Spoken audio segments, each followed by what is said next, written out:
You do not have to press hard for this, just press light. Now the top oil ring gap is going to go right here on the right side of the piston. There should not be play in this. You have to take the oil pump gear off, you have to replace it. So we are ready to pull the pin on the grenade of timing. All right, let's hit it. While it seemed to run okay in the garage here, it does not run well out on the streets. Okay, as you may remember in a previous video, we found a broken ring land on piston number 3 for this. We have a table full of parts. We have another piston. Let's start putting this thing back together. All right, this is our used piston that we got off of eBay out of a Land Rover Discovery. And we are going to now put the rings on. And I'm using Hastings rings that I got off of Rock Auto. And what you'll see is it's really nice. It's laid out super easy. Tells you which rings go where. Now I'm going to go from the bottom up on this. So I'm going to start with our oil ring first. So for that, here's our expander ring and then our bottom and top oil rings. Now when you put these on, you do not want there to be an overlap like that. You want them to butt up to each other. That's the way they go on. And you also want your gaps to be clocked differently. So I'm going off a set of Molly ring instructions, which actually tell you where the gaps should be on the piston. Looks like our expander ring should be somewhere right about from the edge of this valve relief to this valve relief. So somewhere, this is the top of the piston and this is the front of the engine this way. So our expander ring we're going to put up in this area. Now this one's going to be really easy to put on. And again, you do not want them to overlap, just like so. I think I'm actually going to take this back off and put our lower oil ring on first. It doesn't look like it matters which one is top and which one is bottom, so. And these, we want the bottom ring gap to be right in this area here. So I'll put that in, and I'll put our expander ring in above that, like so.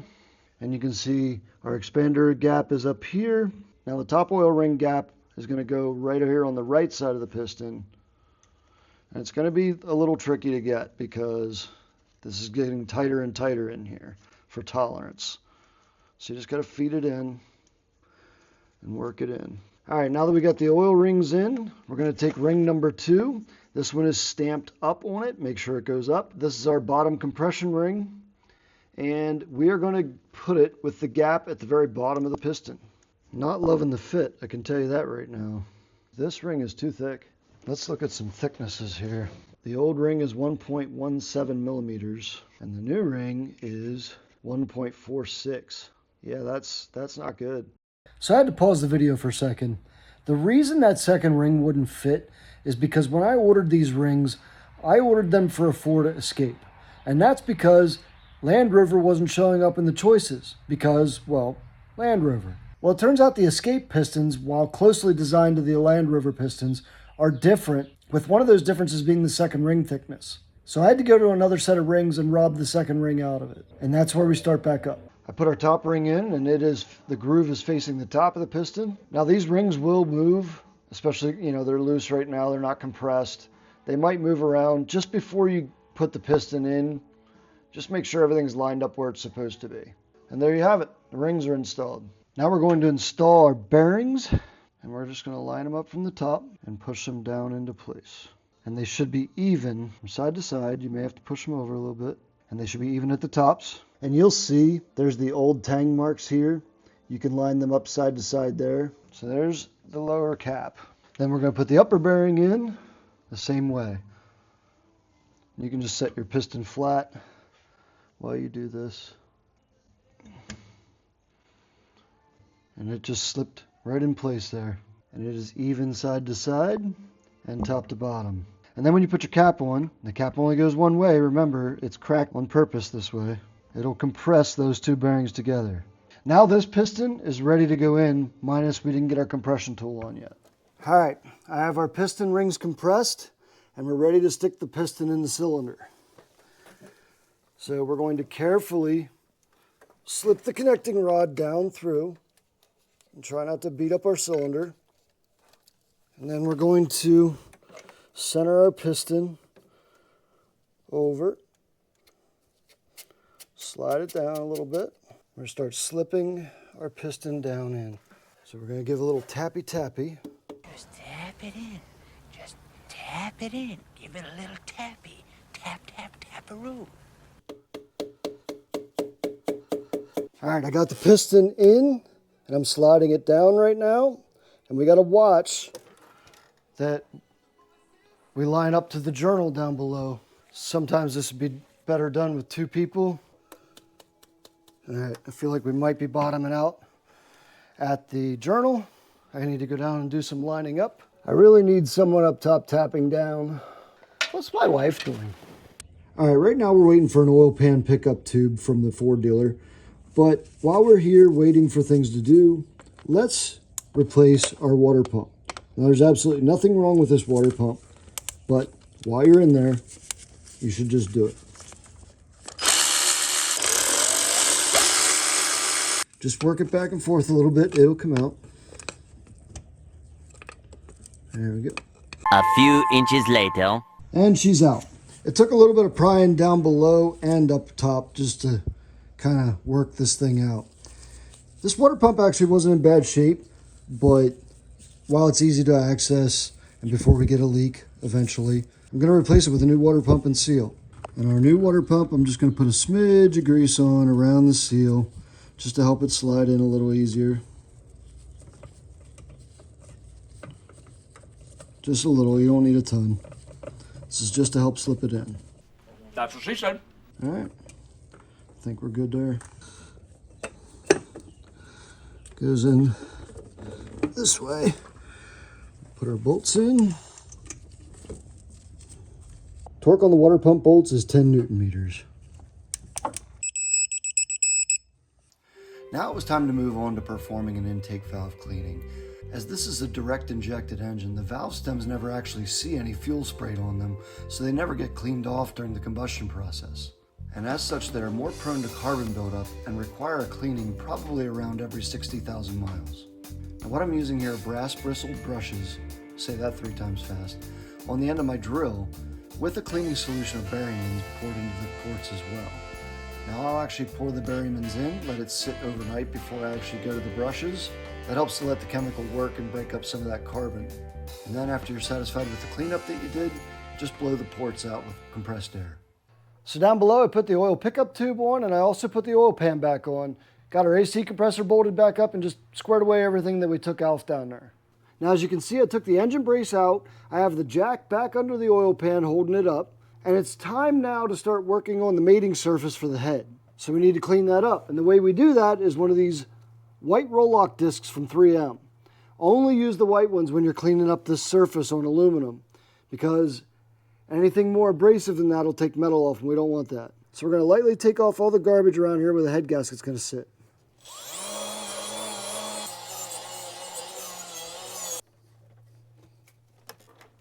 After you clean it up, just run your finger along, make sure there's nothing that catches a fingernail. We need this surface completely smooth. I do believe we're looking pretty good. Before we go on with our head gasket, we need to check our block and the head for trueness. We're going to use a machinist rule and a 5/1000 feeler gauge, and we're going to try to slip this underneath, and it should not go through. And you're going to start from corner to corner. And you're just lightly holding down. And you should not be able to slip a 5/1000 feeler gauge in anywhere. If you do, you're going to have to get your block resurfaced. We're good there. Do the middle, do this corner to corner, and we cannot slip a feeler gauge in there. So we're good to go on there. You need to clean out your bolt holes where the head bolts go. If there's oil or antifreeze or anything in there, it'll cause false torque, and you could break your head bolts off inside there or strip them, as we saw on the Range Rover. What I'm going to do is just spray a little bit of brake clean down each bolt hole, and we're going to blow it out. Okay, we can lay our head gasket on now, and we'll set it on these 2 dowels that will hold it in place right there, and it is ready to go. Now the next thing we need to do is clean up both surfaces of the head itself too. The surface the valve cover goes on and the bottom surface that sits against the head gasket.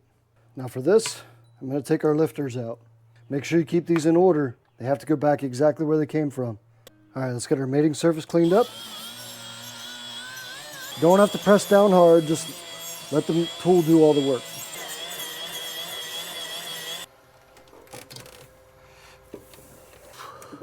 There There we go. She's locked in. Just gonna make sure we're seated everywhere. We're gonna put our head bolts in now, and what we're gonna do is put just a light coat of oil on the threads and also a light coat right up underneath the head of the bolt. That way it lubricates it as it's turning, and it's not binding up on the head and causing a false reading. Just a light coat is all you need on these threads.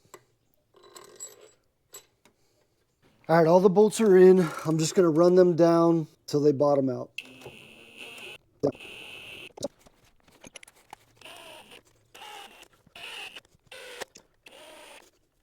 Now there's 5 stages of torque to this.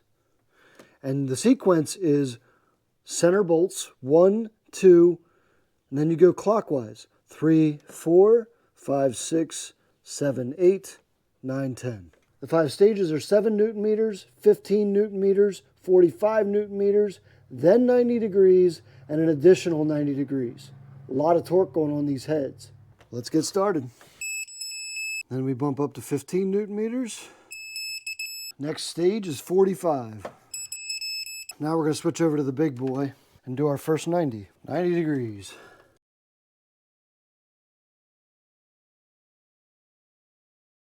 Okay, I did some things off camera just because the installation is reverse of the removal. So the exhaust manifold is on, the exhaust manifold gasket is on, the head bolts are all torqued down. The next step is an exciting one. We're getting ready to get back into the timing on this and start getting this thing really buttoned up. So right now we're going to put the camshafts in and we're going to replace those variable valve timing actuators. Always replace the actuators. You don't want to have to go back in here again. Well, no shit. And you're supposed to replace the bolt that goes through them too. I'm not doing that. The torque is 72 Newton meters. I think it'll be okay. So now let's get the camshafts back in. Before we put our cams back in, we're going to take a little bit of assembly lube and we're going to put it on all the journals that the cam rides in. I'm also going to put some on all the followers. The key is to make sure there's plenty of lubrication here for that first start up till the oil gets built up. Then we're going to take a cam and we're just going to lay it in place for right now. You can find its resting spot, which is for me right here pretty much. And I'm going to go ahead and put a little bit of assembly lube on the journals for this. And then I'm going to drop the assembly lube so it makes a huge mess. Now the next thing we're going to start doing is getting our cam caps back in place. All right, we're just going to start putting our cam caps on, remembering that they're numbered and the E is facing the exhaust manifold like the way we took it off. And we're just going to put them most of the way down with the ratchet. We need to install our intake cam and our intake cam caps that are labeled, and remembering that the eye is facing us towards the actual intake manifold, I3, and also our bridge. Now we can proceed on with our torque, which is 7 Newton meters first and then 16 Newton meters after. So you do 1, 2, 3, 4, 5. All right, now let's bump up to 16 Newton meters. Okay, now that we have our camshafts in, I have our camshaft locking tool in place, and I want to show you something. I have a feeling I know why we were getting those intake correlation codes. And this is the variable valve timing actuator for the intake cam. And if you look, the exhaust cam doesn't move. There should not be play in this. I'm pretty sure that's why we failed, but good thing we're putting new ones on. All right, we're going to remove the VVT solenoids now, and even though I have that camshaft locking tool in place, I'm still using a wrench on the cam to hold it because there is some torque behind these and we don't want the cams to move. These are 21 millimeter. And they're pretty tight. There's a friction washer behind me here we need to replace too. Do not reuse them. And there it is. You want to know something interesting is there's supposed to be a friction washer in here and I didn't find one. It's not stuck on the end of the cam and it's also not inside the actuator. So I don't know where it is. Now I do know I think this engine was apart a little bit before when they were diagnosing what the problem was and they said it needed a new engine, but that's a little troublesome. Let's take the other one out and see what we get there. Let's take this variable valve timing actuator off. Again, I don't see a friction washer. All right, I have cleaned off the ends of the cams pretty good with brake clean. I have my new exhaust VVT actuator. And what I'm going to do is, this is the new friction washer for it. I'm going to put the bolt up through and put the washer on so that it will actually stay on the bolt. And I'm just going to thread the bolt on to that washer, just making sure it's all the way up, just like that. Now you can just put this actuator on. It does not need to get clocked anyway or anything like that. Just slip it right on. And it's a very precise fit, so you're going to have to probably work at it a little bit. There we go.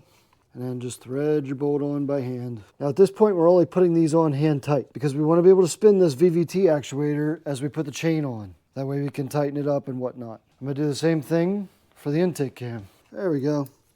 Spinning it helps. We will torque these down during the timing process. All right, we're going to be putting our new sprocket on, so we are going to clean the crankshaft off. And before we go on with the sprocket, we need to go on with the new friction washer on the inside. Goes all the way back like so. Then we can put our new sprocket on, and you put the smaller teeth in the back because that's where the oil pump chain goes. Now you notice this is not keyed, so this is all by friction. And they did do an improvement on the sprocket, I see. It's actually got some grip on here on both sides, which is really cool. So anyway, smaller teeth back, like so. Now we can put our oil pump chain on. Okay, I got it on. I remember what the secret was. You have to take the oil pump gear off. You have to replace it. You basically put the oil pump chain on the crankshaft sprocket and then also have it on the oil pump gear at the same time. And then you put the crankshaft sprocket on and then put the oil pump sprocket on because it's keyed and it'll fit nicer. And that gets it on. Now we need to put our tensioner on for the oil pump chain. Now we are going to take our new timing chain and put it in just draped over the camshaft gears.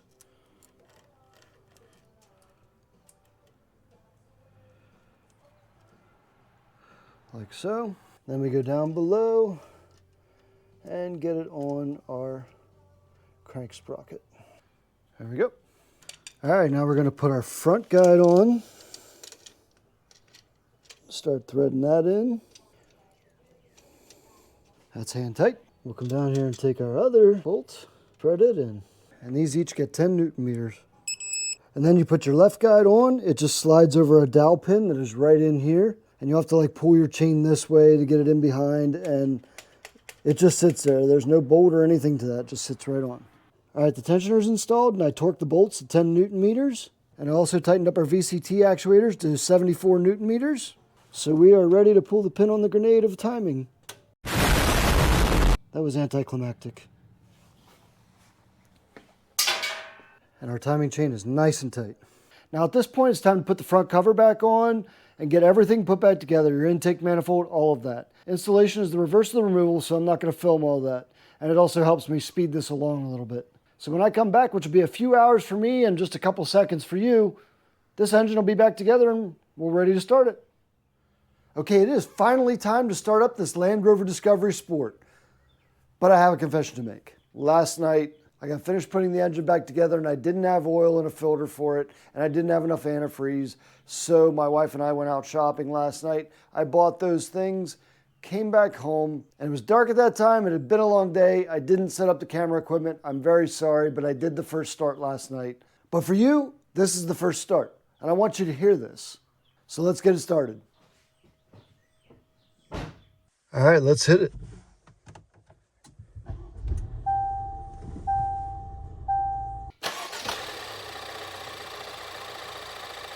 As you can see, she's running nice and smooth, nice and steady. RPMs are hanging out at probably about 750. Looking great. It really is a good running engine. I'm really happy with it. We just have a little work to do cleaning up the interior and such next. And that's what I'm going to start working on. Okay, let me get real with you here for a minute. Now, I've taken this car for a drive, and while it seemed to run okay in the garage here, it does not run well out on the streets. And the reason is because I broke my own rule. And that rule is there are certain things you only buy OEM for. And variable valve timing components are one of them. Now, Land Rover wants $400 a piece for the cam actuators.